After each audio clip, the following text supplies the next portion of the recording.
Hello student, कैसे आप लोग? उम्मीद करता आप लोग ठीक हो गए। आपका मेरे यूट्यूब चैनल संजीव ज्ञान गुरुकुल पर स्वागत है। आज मैं आपको क्लास 10 के गणित में त्रिभुज चैप्टर का प्रश्न वाली 6.4 का प्रश्न 5 सॉल्व करके समझाऊंगा। इस क्वेश्चन को मैं आपको बहुत ही आसान है इजी वे में स्टेप बाय स्टेप समझाऊंगा, ताकि आप सभी स्टूडेंट को इस प्रश्न का अच्छी प्रकार समझ में आ जाए। ठीक है, यदि आप वीडियो आपको पसंद आए तो प्लीज मेरे वीडियो को लाइक शेयर कर दीजिएगा। यदि आप वीडियो पर नए हैं तो सब्सक्राइब बटन प्रेस कर बेल आइकन प्रेस कर ऑल पर क्लिक कर दीजिएगा, ताकि हमारी हर पहली आने वाली वीडियो का नोटिफिकेशन आपको सबसे पहले मिले। ठीक है, अब प्रश्न 5 सॉल्व करने से पहले मैं आपको एक बात कह दूं कि इस वीडियो को आप पूरा अंतर देखिएगा, बीच में कहीं भी स्किप मत कीजिएगा, नहीं तो आपको वीडियो में प्रश्न का हल अच्छी प्रकार समझ में नहीं आएगा। ठीक है, तो देखिए प्रश्न 5 क्या कह रहे हैं। एक त्रिभुज एबीसी की भुजा हो A B comma B C और सी ए के मध्य बिंदु क्रमशः डी कोमा ई और एफ है। देखिए यहाँ पर क्रमशः का क्या मतलब होता है? क्रमशः का मतलब होता है क्रम से, मैंने सीरियल बाय। ठीक है, तो देखिए ये भी पहले है भुजा और मध्य बिंदु डी है, तो ए बी का मध्य बिंदु क्या हो जाएगा? डी हो जाएगा।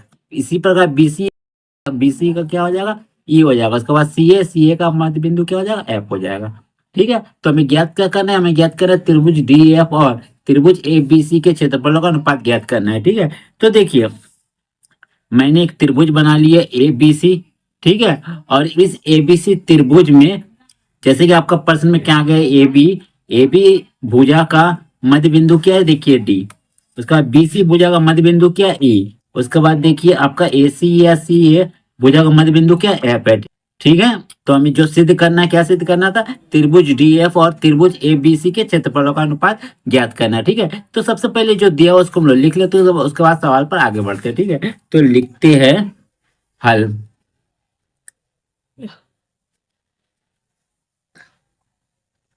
लिखते हैं दिया है, दिया है दिया है त्रिभुज एबीसी की भुजाएं, त्रिभुज ए बी सी की भुजाओं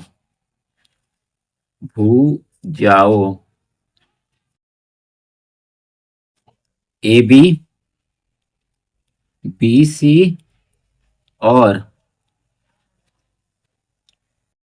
सी ए का मध्य बिंदु मध्य बिंदु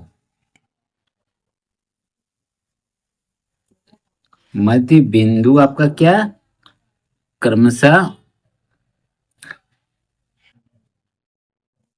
क्रमशः डी ई और एफ है। ठीक है, ये आपका है। ठीक है, और आपको सिद्ध क्या करना है उसको भी लिख लीजिए। सिद्ध करना है। क्या सिद्ध करना है? त्रिभुज डीईएफ, त्रिभुज डीईएफ और त्रिभुज ए बी सी के क्षेत्रफलों का अनुपात क्या होगा? ठीक है, तो लिखिएगा त्रिभुज डीईएफ और त्रिभुज ए बी सी के क्षेत्रफलों में क्या अनुपात है? क्षेत्रफलों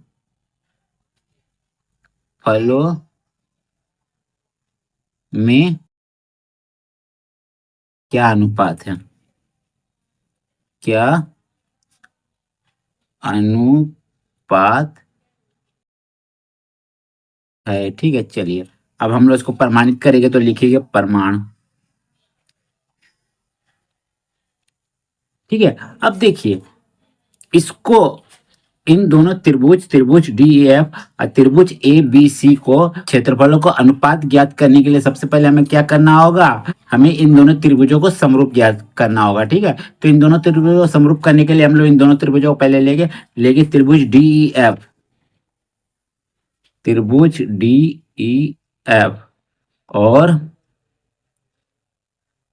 त्रिभुज ए बी सी में। ठीक है, अब देखिए इन दोनों त्रिभुजों में देखिए आपका ए बी का मध्य बिंदु डी है और बी सी का मध्य बिंदु ई है। ठीक है, और हाँ, आपका क्लास 9th में आपका पढ़ना था मध्य बिंदु प्रमेय। तो मध्य बिंदु प्रमेय का नियम क्या कहता है? मध्य बिंदु प्रमेय का नियम कहता है किसी त्रिभुज की दो भुजाओं के मध्य बिंदु को मिलाने वाली रेखा। तो दो भुजाओं यानी ए बी का मध्य बिंदु डी और बी सी का मध्य बिंदु ई।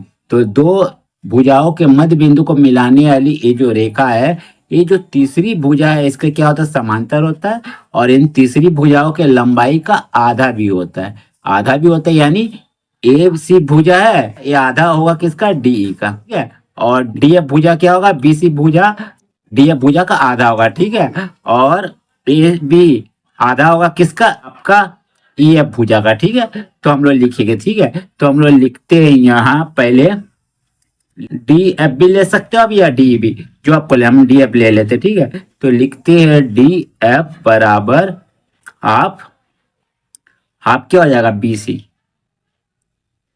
बी सी, ठीक है। अगर हम यहाँ देखिए, यहाँ कुछ नहीं मैंने गुना है, अगर हम बी सी को बराबर के इधर लाते तो भाग में आ जाएगा, तो इसको हम लोग भाग ले लेते हैं। तो लिखते हैं डी ई बटे बी सी बराबर कितना आ जाएगा? 1/2 हो जाएगा। ये ले लेते समीकरण 1, ठीक है। इसी प्रकार डी को लेते, डी को तो यहाँ डी एफ हम पहले लिए थे, ठीक है। सॉरी, डी एफ लिए थे, ठीक है। डी एफ आप लेते हैं डीई, डीई, ठीक है। तो डीई किसका समांतर है? एसी का, तो एसी का आधा होगा, ठीक है। तो लिखते हैं हाफ एसी, ठीक है। तो क्या करेंगे? डी ई बटे, यहाँ एफ है ना, ठीक, एफ डी ई बटे लिखेंगे कितना? एसी, एसी आपका भागा में आ गया, तो कितना हो गया? 1/2 दूसरा, ठीक है। इसी प्रकार आपका डी तो हम ले लिए, अब क्या लेंगे? ई एफ, ठीक है। तो ई एफ भुजा, तो ई एफ भुजा, ई एफ भुजा किसके बराबर होगा? ए हाफ ए बी भुजा के, ठीक है। तो लिखिएगा हाफ ए बी, माने ए बी भुजा इसका आधा होगा, ठीक है, ई एफ भुजा का। तो लिखिएगा ई एफ बटे ए बी बराबर हाफ, ए ले लीजिएगा तीसरा इक्वेशन, ठीक है। अब क्या करेंगे? समीकरण 1, 2 और 3 से लिखिएगा, ठीक है। तो लिखिएगा अब समीकरण 1, 2 और 3 से, 3 से। तो देखिए, यहाँ देखिए आपका इस भुजा के अनुपात भी बराबर है आपका 1/2, इस भुजा का अनुपात भी बराबर है 1/2 का, और इस भुजा का अनुपात भी बराबर है 1/2 का। यानी दोनों त्रिभुजों के तीनों भुजाओं का अनुपात बराबर 1/2 है। तो हम लोग यहाँ लिख सकते हैं डी एफ बटे बी सी बराबर डी ई बटे ए सी बराबर ई एफ बटे ए बी बराबर 1/2, ठीक है। तो यहाँ पर देखिए, देखिए त्रिभुज डी ई एफ और त्रिभुज ए बी सी, इन तीनों त्रिभुजों में आपका देखिए डी एफ आपका क्या है? बट्टे कितना है? B C. फिर देखिए आपका डी बटे किसका है? ए सी। और फिर देखिए आपका ई एफ किसके बट्टे है? ए बी का, ठीक है। मैंने इन दोनों त्रिभुजों में जो भुजाओं का अनुपात है आपका तीनों, वो आपका क्या? बराबर 1/2 के, ठीक है। यानी आपका जब तीनों भुजा का अनुपात जब बराबर होगा दोनों त्रिभुज में, तो आपका क्या होता है? दोनों त्रिभुज आपका समरूप होता है, ठीक है। किसके अनुसार? भुजा भुजा भुजा समरूपता से, यानी शॉर्ट में साइड साइड साइड समरूपता से, ठीक है। तो यहाँ लिख देंगे इसीलिए त्रिभुज डी ई एफ समरूप त्रिभुज A B C, A B C, ठीक है। किससे? साइड साइड साइड समरूपता से, समरूपता से, ठीक है। अब देखिए जब दोनों त्रिभुज समरूप हो गया तो आपका, हम जानते हैं जब दोनों त्रिभुज समरूप हो जाता है तो दो समरूप त्रिभुजों के क्षेत्रफलों का अनुपात इनकी संगत भुजाओं के वर्गों के अनुपात के बराबर होता है, ठीक है। तो हम लोग क्या करते हैं? लिखते हैं त्रिभुज डी ई एफ का क्षेत्रफल, त्रिभुज डी ई एफ का क्षेत्रफल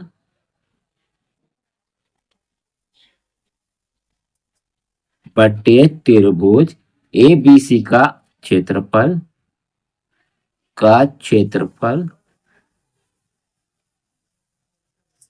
बराबर क्या हो जाएगा। आप त्रिभुज डी ई एफ में कोई भी भुजा ले सकते हैं, या तो डी या डी एफ या ई एफ। ठीक है, तो हम लोग क्या करते हैं, डी एफ भुजा ले लेते हैं, डी एफ। ठीक है, डी एफ, डी एफ। ठीक है, और डी एफ के समांतर आपका त्रिभुज एबीसी में कौन सा भुजा बी सी है, तो ले लेते हैं बट्टे बी सी। ठीक है, तो क्या होता है, इनकी संगत भुजा के वर्ग के बराबर होता है, तो इनका क्या कर दीजिए, वर्ग कर दीजिए। ठीक है, तो चलिए अब देखिए डी एफ का स्क्वायर कीजिएगा तो डी एफ स्क्वायर आएगा। सॉरी, देखिए डी एफ बटे बी सी, इनका मान कितना दिया है, 1/2। तो यहाँ आप लिखिए 1/2, 1/2 इनका स्क्वायर कीजिए। ठीक है, माइनस का बैठा दिए। अब देखिए 1 का स्क्वायर कीजिएगा 1, और 2 का स्क्वायर कीजिएगा तो 4, तो कितना आ गया आपका 1:4। ठीक है, तो बस, तो इसका अनुपात कितना आ गया, 1:4। तो ये हम लिख सकते हैं, अतः त्रिभुज डी ई एफ का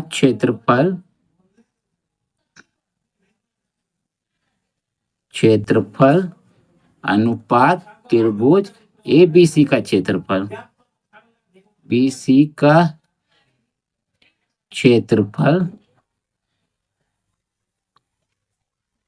बराबर आपका कितना होगा, 1:4। ये हो जाएगा आपका आंसर। ठीक है, तो दोनों त्रिभुजों के क्षेत्रफल का अनुपात कितना है, 1:4। ठीक है, ये आपका आंसर है। ठीक है, तो उम्मीद करता हूं आपको मेरा यह वीडियो पसंद आया होगा। यदि आपको मेरा यह वीडियो पसंद आया तो प्लीज मेरे वीडियो को लाइक शेयर सब्सक्राइब कर दीजिएगा, और यदि आपको वीडियो समझने में कोई कष्ट हो तो आप मुझे कमेंट कर सकते हैं, और यदि आपने इससे पिछले दिया का वीडियो नहीं देखा तो मेरे डिस्क्रिप्शन के प्लेलिस्ट पे जाकर देख सकते हैं। ठीक है, तो फिर मिलते हैं एक नए वीडियो के साथ। धन्यवाद।